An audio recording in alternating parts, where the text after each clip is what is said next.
حاجی مقصود کے بارے میں ہر جگہ اچھی اچھی باتیں مشہور تھیں، لیکن میں تو ان کا سب سے بڑا قدردان تھا۔ پر میں یہ نہیں جانتا تھا کہ اللہ تعالیٰ ان کے خاتمے کو اس قدر مشکل اور پراسرار بنا دیں گے کہ سبھی لوگ حیران رہ جائیں گے۔ دراصل آج صبح اٹھتے ہی مجھے ایک دل دہلا دینے والی خبر ملی تھی، اور وہ خبر حاجی مقصود کے بارے میں ہی تھی۔ ادھر ہم اس بات کا انتظار کر رہے تھے کہ کب حاجی مقصود ہمیں مٹھائی کھلائیں گے، کیونکہ وہ اعتکاف کر رہے تھے، اور ہر بار جب وہ رمضان میں اعتکاف کرتے تو چاند رات کو پورے محلے میں مٹھائی بانٹی جاتی۔ وہ اپنے اعتکاف اور ختم القرآن کی ایسے ہی خوشی مناتے تھے، اور مجھے بھی اسی بات کا انتظار تھا۔ 29واں روزہ تھا، شاید کل عید کا اعلان ہو جاتا کہ تبھی مسجد سے ایک اعلان ہوا جس نے سبھی کو حیران کر دیا۔ اعلان کے مطابق حاجی مقصود اپنے خیمے میں جہاں انہوں نے اعتکاف کیا تھا مردہ پائے گئے تھے۔ حالانکہ وہ جوان تھے، عمر ہی کیا تھی، 55 سال۔ 55 سال کی عمر میں انہوں نے 4 حج کیے تھے، مگر کوئی سوچ نہیں سکتا تھا کہ وہ اتنی کم عمری میں اللہ کو پیارے ہو جائیں گے۔ یہ بات کسی کو سمجھ نہیں آئی تھی کہ حاجی مقصود اتنی جلدی اس دنیا سے چلے گئے، جبکہ ان کو نہ ہی کوئی بیماری تھی اور نہ ان میں موت کے آثار ظاہر ہوئے تھے۔ رات کو ٹھیک ٹھاک سب کے ساتھ انہوں نے تراویح پڑھی، البتہ کچھ گمسم ضرور تھے۔ میں سمجھا کہ شاید وہ اللہ کی یاد میں مگن ہیں، مگر اس کے بعد جو ہوا اس نے ہم سب کو حیرت میں ڈال دیا تھا۔ میں جلدی سے بھاگا ہوا مسجد کی طرف گیا۔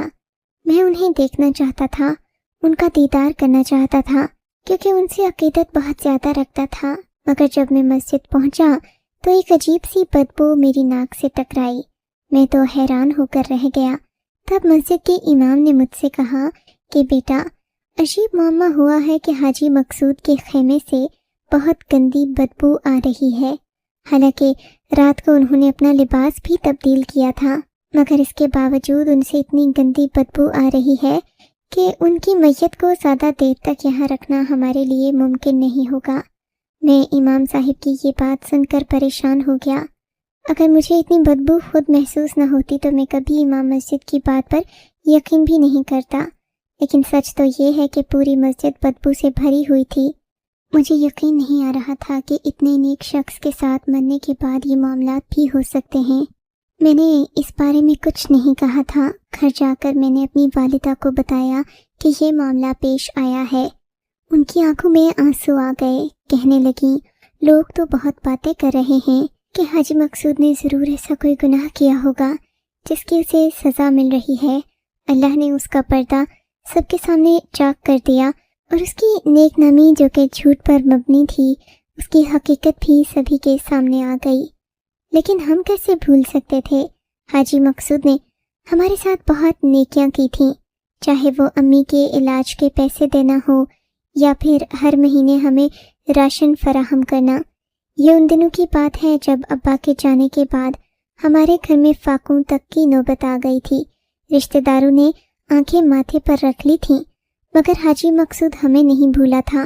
پھر اتنے نیک شخص کے ساتھ یہ معاملہ کیسے ہو سکتا ہے؟ اسی بات پر میں اور امی دونوں حیران ہو رہے تھے۔ باقی لوگ تو باتیں بنا رہے تھے، مگر ہمیں حاجی مقصود کے کیے ہوئے احسانات یاد آ رہے تھے۔ اس پر ستم تو یہ ہوا کہ حاجی صاحب کے گھر والوں نے بھی اسے غسل دینے سے انکار کر دیا، کیونکہ ان کی لاش سے بہت زیادہ بدبو آ رہی تھی، ایسی بدبو کہ کوئی پاس بھی نہیں جانا چاہتا تھا۔ میں نے امی سے کہا کہ حاجی صاحب نے اپنی زندگی میں ہم پر بہت احسانات کیے ہیں، اگر کسی نے یہ فریضہ نہیں سر انجام دینا تو میں اسے اپنی سعادت سمجھوں گا۔ اللہ نے ان کے ساتھ جو بھی معاملہ کیا، مگر ہمیں احسان فراموش نہیں ہونا چاہیے۔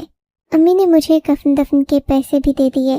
مسجد پہنچا تو پتہ چلا کہ حاجی صاحب کے کفن کا انتظام تو ہو چکا ہے، لیکن غسل دینے کے لیے کوئی آگے نہیں بڑھ رہا۔ سب لوگ قحط کے مارے پیچھے ہٹ گئے ہیں۔ میں نے امام صاحب سے کہا کہ میں حاجی صاحب کو غسل دینا چاہتا ہوں۔ کہنے لگے میں بھی یہی چاہتا تھا کہ کوئی انہیں غسل دے دے تاکہ مسجد سے یہ بدبو ختم ہو۔ امام صاحب کے چہرے پر بھی حاجی مقصود کے لیے ایک عجیب سی ناگواری تھی۔ مجھے حاجی مقصود پر ترس آ رہا تھا۔ مگر جب میں انہیں غسل دینے لگا تو میرے جذبات مکمل طور پر بدل گئے تھے۔ میرا ذہن بھی شک سے بھر چکا تھا، مگر میں ایسا نہیں تھا کہ ان کی برائی کرتا۔ مگر اتنے میں ان کے گھر سے 2 عورتیں بھی آ گئی تھیں۔ انہیں بھی پتہ چل چکا تھا کہ حاجی مقصود کے ساتھ کیا معاملہ پیش آیا۔ کہنے لگیں کہ ان کا کرتا وغیرہ ہمیں دے دیں، ہم گھر لے کر جانا چاہتے ہیں۔ جیسے ہی میں نے حاجی مقصود کا کرتا اٹھایا، میرے قدموں تلے سے جان نکل گئی تھی۔ سارا معاملہ میری سمجھ میں آ گیا تھا، مگر میں قبل از وقت بولنے والوں میں سے نہیں تھا۔ پھر ایک شخص مر گیا تو اس کے بارے میں کیا بات کرنی؟ میں نے تو دل میں سوچ لیا تھا کہ میں اپنے منہ پر خاموشی کا تالا لگا لوں گا، مگر قدرت اپنا انتقام نہیں چھوڑتی۔ حاجی مقصود کو غسل دینے کے بعد جب تختے پر ڈالا گیا تو ان کا وجود بھاری ہو گیا۔ جب ان کا وجود بھاری ہو گیا تو میرے لیے انہیں اٹھانا بے حد مشکل تھا۔ میں تو کوئی ہٹا کٹا نوجوان بھی نہیں تھا، دبلا پتلا تھا، عمر بھی 18 سال تھی۔ میں نے لاکھ کوشش کی مگر ان کی لاش نے 1 انچ بھی حرکت نہیں کی۔ اب تو میرا ذہن اور زیادہ بدلنے لگا تھا۔ میں نے یہ بات جا کر امام مسجد کو بتائی تو وہ بھی حیران ہوئے، کہنے لگے مجھے اندازہ تھا کہ اس شخص کے معاملات خراب ہیں، مگر یہ نہیں پتا تھا کہ اللہ اسے اتنا ذلیل کرے گا۔ امام کے یہ الفاظ سن کر میں حیران رہ گیا تھا کہ وہ کیسے کسی کے بارے میں ایسی باتیں کر سکتے تھے، جبکہ وہ خود بھی عمر میں 70-80 سال کے تھے۔ یہ بات ہر جگہ پھیل گئی تھی کہ حاجی مقصود کی لاش وزنی ہو چکی ہے، اسے کوئی اٹھا نہیں پا رہا۔ امام صاحب نے کہا کہ تم کمزور ہو شاید، اسی لیے تم سے لاش نہیں اٹھ رہی۔ میں ایسا کرتا ہوں کہ کچھ پہلوانوں کو بلاتا ہوں جو روز کسرت کرتے ہیں اور بھاری بھرکم وجود کے مالک ہوتے ہیں، وہ ضرور اس کا حل نکال لیں گے۔ آخر کتنی وزنی ہوگی، کوئی تو اٹھا ہی لے گا۔ مگر مجھے اماں کی بات بار بار یاد آ رہی تھی کہ بیٹا، اللہ کے معاملات میں کوئی انسان دخل اندازی نہیں کر سکتا۔ اگر حاجی صاحب کی لاش نے یوں ہی رہنا ہے تو وہ ایسے ہی رہے گی، کوئی انسان کچھ نہیں کر سکتا۔ اور یہ وزن ان کے جسم کا نہیں، کوئی اور بوجھ ہے جو ان کے وجود پر ہے۔ بہرحال کثرت والے نوجوانوں کو بھی بلایا گیا۔ وہ 10 ہٹے کٹے پہلوان تھے جو کہ 100 کلو تک وزن اٹھا سکتے تھے۔ مگر حیرت تو اس وقت ہوئی جب وہ 10 ہٹے کٹے نوجوان بھی مل کر حاجی صاحب کی لاش کو حرکت نہیں دے سکے۔ اب تو سب پر سکتہ طاری ہو گیا۔ حاجی صاحب کہنے لگے کہ ہمیں اللہ سے دعا کرنا ہوگی کہ ان کی لاش پر رحم کا معاملہ کیا جائے تاکہ ہم انہیں نماز جنازہ کے لیے لے جا سکیں۔ بہرحال امام صاحب نے سب سے دعا کروائی، 2 رکعت نماز نفل کے پڑھے گئے۔ سب لوگوں نے مل کر اجتماعی دعا کی کہ اس شخص کی لاش کو یہاں سے اٹھانے میں آسانی ہو، اور حیرت کی بات کہ یہ دعا قبول بھی ہو گئی تھی۔ اب تو سب لوگوں کو یقین ہو چکا تھا کہ حاجی مقصود نے ضرور کوئی گناہ کیا تھا جس کی سزا انہیں مل رہی ہے۔ جنازہ اب کی بار جب اٹھایا گیا تو 2 لوگوں نے مل کر ہی اسے تھام لیا۔ زیادہ مشکل بھی نہیں ہوئی۔ امام صاحب کو لوگ رشک بھری نظروں سے دیکھنے لگے، جن کی دعا سے یہ جنازہ اٹھ گیا تھا۔ میت کو جنازہ گاہ میں رکھا گیا۔ سب لوگوں نے مل کر نماز جنازہ ادا کی۔ میری نظریں نہ جانے کیوں میت پر ہی اٹکی ہوئی تھیں، کیونکہ مجھے بار بار کرتے والا منظر یاد آ رہا تھا۔ میں چاہ کر بھی اس بات کو اپنے ذہن سے نہیں نکال پا رہا تھا۔ میرا دل تو چاہ رہا تھا کہ میں چیخ چیخ کر سب کو حاجی مقصود کی حقیقت بتا دوں، مگر مجھ پر کون یقین کرتا تھا، کیونکہ میں غریب تھا، میری جیب خالی تھی، نہ ہی میں کوئی سماجی کارکن تھا کہ لوگ اپنے مطلب کے لیے میری بات سنتے۔ اس لیے میں ایک بار پھر سے خاموش ہو گیا۔ ویسے بھی جنازہ دفنانے میں ابھی 1 گھنٹہ ہی باقی تھا، مگر وہ 1 گھنٹہ اس قدر بھاری ہو گیا کہ اس کا اندازہ نہیں لگایا جا سکتا۔ اب جنازہ گاہ سے نکل کر قبرستان کی طرف جانا تھا۔ جب حاجی مقصود کی میت کو اٹھایا گیا تو وہ پھر سے بھاری ہو گئی۔ اب تو کسی میں ہمت نہیں تھی کہ دوبارہ سے زور لگا سکے۔ سب لوگ دل میں دعا کرنے لگے کہ کہیں وہی معاملہ نہ ہو گیا ہو جو پہلے ہوا تھا، کیونکہ پہلے بھی کافی دیر کے بعد دعاؤں اور وظائف کے بعد میت کو اٹھایا گیا تھا، مگر اب تو نماز جنازہ بھی ہو چکی تھی۔ اب کیا کیا جا سکتا تھا؟ امام صاحب سر پکڑ کے بیٹھ گئے۔ باقی لوگ بھی طرح طرح کی باتیں کرنے لگے۔ 1-2 کے منہ سے تو میں نے یہ بھی سنا کہ کیوں نہ حاجی مقصود کی جنازے پر تیل چھڑک کر انہیں جلا دیا جائے تاکہ یہ قصہ ہی ختم ہو۔ مجھے حاجی صاحب پر ترس آنے لگا تھا، لیکن یہ لوگ تو کچھ بھی کر گزرنے کو تیار تھے۔ 2-3 نوجوان جا کر پیٹرول بھی لے آئے۔ امام صاحب سے کہا کہ خس کم جہاں پاک، اگر اس آدمی کی لاش نہیں اٹھتی تو اسے جلانا ہی پڑے گا، کیونکہ زیادہ دیر تک ہم ایک مردے کو قبر سے باہر نہیں رکھ سکتے۔ حیرت کی بات تو یہ تھی کہ امام صاحب کے گھر سے نہ ہی ان کی بیوی آئی اور نہ بیٹیاں۔ ممکن ہے کہ وہ ان کے جانے سے غمگین ہوں، مگر یہ ممکن نہیں کہ وہ اس معاملے سے بھی بے خبر ہوں۔ لوگوں کی بے حسی دیکھ کر مجھے یقین نہیں آ رہا تھا کہ کوئی اتنا بھی ظالم ہو سکتا ہے۔ امام صاحب نے مجمع میں اعلان کر دیا کہ اگر کل تک یہاں سے لاش نہیں اٹھی تو پھر ہم مجبوراً اسے پیٹرول چھڑک کر آگ لگا کر جلا دیں گے۔ پیٹرول کی بڑی بڑی بوتلیں لائی گئی تھیں جو کہ ان لوگوں نے ایک طرف رکھ دی تھیں۔ کسی نے تو کہا کہ کیا پتہ حاجی مقصود اندر سے ہندو تھا، جو اس کی موت بھی ہندوؤں جیسی ہوگی۔ جنازہ گاہ سے نکلتے ہوئے میرا دل غم سے پھٹ رہا تھا۔ میں نے جا کر اپنی والدہ کو ساری بات بتا دی۔ کہنے لگی، بیٹا تم لوگ کسی ڈاکٹر کو بلا کر لے آؤ، اس سے پتہ کرواؤ کہ حاجی صاحب کی لاش میں ایسا کیا ہے جو اسے اٹھایا نہیں جا سکتا۔ یہ بات تو ڈاکٹر ہی صحیح طریقے سے بتا سکتا ہے۔ ہاں، اگر پھر تم لوگوں کو یقین ہو جائے کہ اس کے پیچھے کوئی طبی وجہ نہیں ہے تو پھر بھی میں کہوں گی کہ انتظار کرو۔ ہو سکتا ہے کہ انہوں نے کسی کا قرض دینا ہو، کوئی معاملہ باقی ہو، وہ کسی کے خواب میں آ کر بتا دیں، بیان کر دیں۔ اس طرح اتنی جلدی فیصلہ نہیں کرنا چاہیے۔ اماں کی بات جو ڈاکٹر کے حوالے سے تھی مجھے درست لگی۔ میں نے جا کر امام صاحب کو یہ بات بتا دی۔ وہ بھی پریشان بیٹھے ہوئے تھے۔ کہنے لگے، بیٹا مجھے ڈر ہے کہ کہیں اس جنازے کی وجہ سے کوئی فتنہ نہ برپا ہو جائے۔ تم تو جانتے ہو کہ یہ معاملہ کتنا نازک اور حساس ہے۔ ایسی باتیں جنگل کی آگ کی طرح پھیل جاتی ہیں۔ پھر حاجی صاحب کی لاش سے بھی بدبو آ رہی تھی۔ اب لوگ کہیں غصے میں آ کر لاش کی بے حرمتی نہ کرنا شروع کر دیں۔ میں خود ایسا نہیں چاہتا، مگر کیا کروں، لوگوں کے جذبات بھی تو نہیں روک سکتا۔ امام صاحب نے بھی اس بات پر اتفاق کیا کہ ہمیں ایک ڈاکٹر کو بلانا چاہیے جو مکمل طور پر لاش کا معائنہ کرے اور ہمیں بتائے کہ مسئلہ کیا ہے۔ کبھی کبھی انسانی جسم میں بھی تو ایسی تبدیلیاں آ جاتی ہیں جس کی وجہ سے اس کے وجود کا وزن بڑھ جاتا ہے، مگر بیٹا جتنی بھی تبدیلی آ جائے، لاش دیکھنے میں پہلے جیسی لگتی ہے اور وزن زیادہ ہو گیا ہے، یہ بات عجیب ہے۔ بہرحال ہمیں ڈاکٹر کو دکھا دینا چاہیے تاکہ اگر کل کو ہم کوئی اور کارروائی کریں تو ہم پر یہ الزام نہ آئے کہ ہم نے صبر نہیں کیا یا تحقیق نہیں کی۔ حاجی مقصود کی لاش کو پلاسٹک کے کور سے ڈھک کر رکھ دیا گیا تاکہ بارش وغیرہ نہ پڑے، مگر ایک بات تو میں بھی جانتا تھا کہ وہاں آس پاس کتے، بلیاں، ہر طرح کے جانور گھومتے پھرتے رہتے تھے۔ دنیا بھی کتنی بے رحم ہے۔ ایک مردہ شخص جو کسی کو کچھ کہہ بھی نہیں سکتا، اس سے لوگ اتنی نفرت کر رہے تھے۔ میں نے دل میں سوچ لیا تھا کہ میں حاجی مقصود کی میت کا پہرا دوں گا، بیٹھا رہوں گا وہاں پر کہ کوئی جانور قریب آ کر میت کی بے حرمتی نہ کرے۔ مگر میں کیا جانتا تھا کہ آج کی رات مجھ پر مزید راز منکشف ہونے والے ہیں۔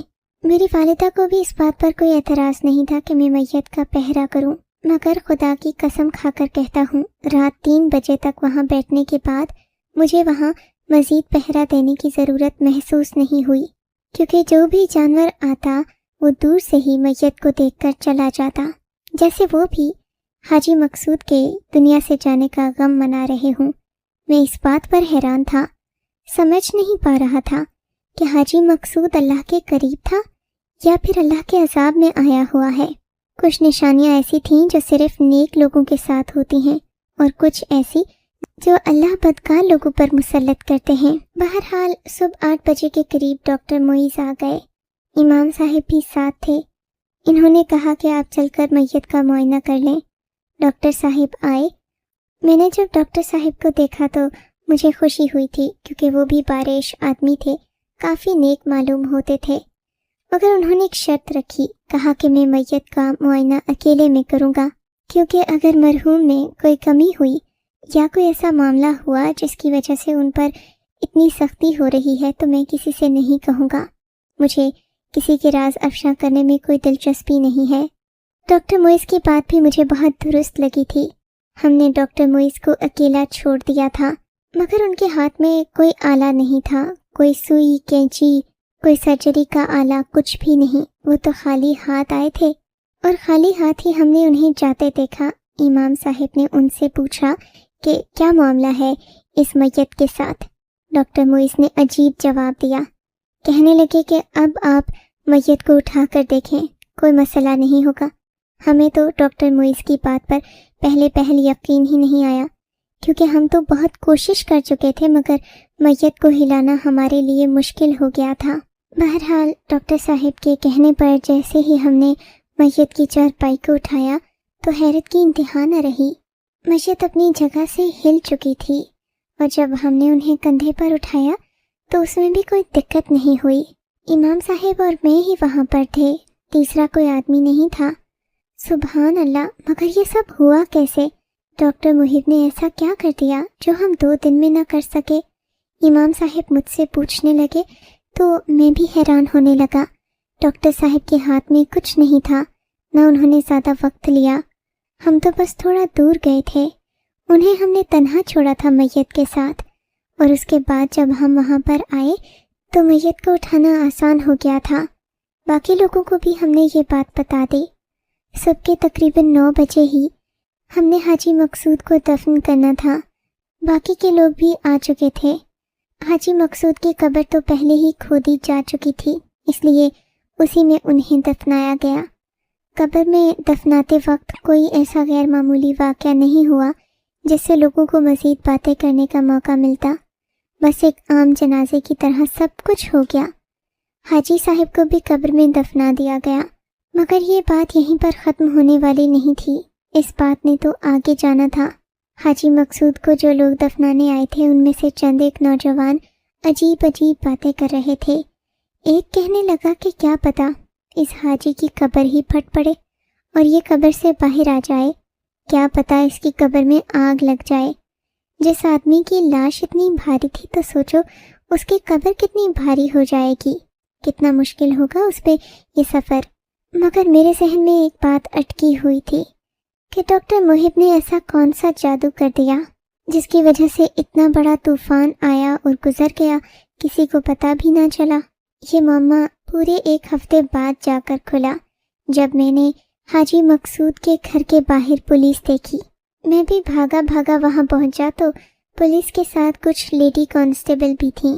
انہوں نے امام صاحب کے گھر سے کچھ عورتوں کو نکالا اور پولیس کی وین میں بٹھا دیا. پورے محلے کے لیے یہ بات بڑی حیران کن تھی. کسی کی سمجھ میں نہیں آ رہا تھا کہ کیا ہوا اور کیا نہیں. حاجی مقصود کی بیوی کو پولیس پکڑ کر لے گئی. یہ خبر پورے علاقے میں پھیل گئی، مگر ان کی بیوی تو بہت نیک تھیں. ہم نے پوچھا تو پتہ چلا کہ حاجی مقصود نے کچھ دن پہلے ہی ایک اور شادی کی تھی، اور یہ شادی نہیں بلکہ ایک نکاح تھا. انہوں نے ایک ایسی عورت سے نکاح کیا جو گناہ کا کام کرتی تھی. وہ اسے گناہ سے بچانا چاہتے تھے، اسی لیے نکاح کر کے اسے گھر لے آئے. اگرچہ اس کا کردار صاف نہیں تھا، وہ خود بھی داغدار تھی، مگر حاجی صاحب نے اسے پناہ بھی دینا تھی اور گناہوں سے بھی بچانا تھا، اس لیے وہ اسے بہا کر اپنے گھر لے آئے تھے. یہ بات بھی محلے میں آج ہی کھلی تھی کہ حاجی صاحب نے کسی اور عورت سے بھی شادی کی تھی اور اسی عورت کو پولیس بھی پکڑ کر لے گئی تھی. حاجی صاحب کی اپنی اصل بیوی گھر پر ہی تھیں. یہ بات میں نے اماں کو بتائی تو کہنے لگی مجھے حاجی صاحب کے گھر لے چلو، ان کے گھر کے حالات پتہ کرنے ہیں. ویسے تو حاجی صاحب کو اللہ کا دیا سب کچھ تھا، مگر پھر بھی وہ انسان اللہ کی راہ میں سب کچھ لٹا دیتا تھا. ہمیں پتہ ہونا چاہیے کہ انہیں کسی چیز کی ضرورت تو نہیں. امی جب ان کے گھر آئیں تو واپس آ کر مجھے سچ بتایا. اس سچ نے مجھے بہت دکھی کر دیا. یوں لگا کہ عورت ذات تو بھروسے کے قابل ہی نہیں. عورت پر ترس کھاؤ تو بھی برا، ظلم کرو تو بھی برا. یہ سب کیا دھرا حاجی مقصود کی بیوی کا ہی تھا، جس نے انہیں زہر دے کر مارا تھا، صرف چند پیسوں کی خاطر، وہ بھی وہ پیسے جو اسے انشورنس کمپنی کی طرف سے ملنا تھے.